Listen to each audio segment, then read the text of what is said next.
There's different ways to raise your prices too. I look at how much all my customers are worth in the year, not for that haircut. How much am I making per minute? Some of you guys could raise your prices just by selling product in the shop. You don't sell no product. You sell one product an hour, you just raise, you're making more money than you made last year. You gotta participate in your own raise too. You might lose a couple people, but it's gonna free a bunch of space up, and those clients that left, the price that increased, it's still gonna be the same amount of money you're making. So if you lost, you're back to 80%, but your price is up, it's gonna feel like you sold at the 100. Actually, that shit's gonna come down to what you feel your worth is. Can't nobody in there tell you what you feel your worth is or what your time is worth, but ultimately you do have to put that work in, so that way when people ask you, well shit, why you charge 50 bucks and old boy down the street or the barber right next to you only charges 25? Alright, because I've done this, I've been cutting for X amount of years. I'm not gonna work at a job for 10 years and never get a raise. There are people out there that want to pay for that haircut.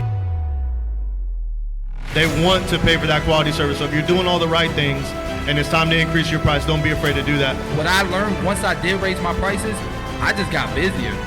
You know, I just got busier. This whole time I'm nervous about raising my prices, and when I did it, my customers were like, yo, it's about time. Like, damn, you charging 30 bucks for a haircut, Bones, but so-and-so only charge 15. You know what I said? Well, go sue his ass.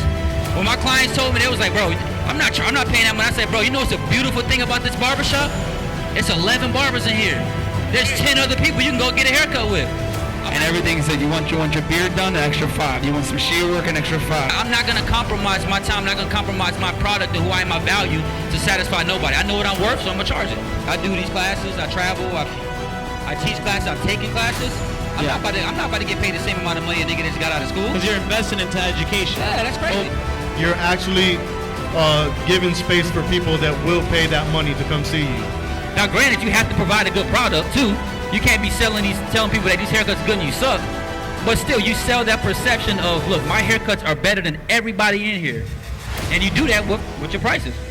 I tell a lot of guys, don't sit there and sell yourself short, because at the end of the day, you have the experience, you have the years, you bust your ass, not to sit here and make $20 out of something. Stay consistent, keep doing what you're doing, and the price shouldn't be an issue.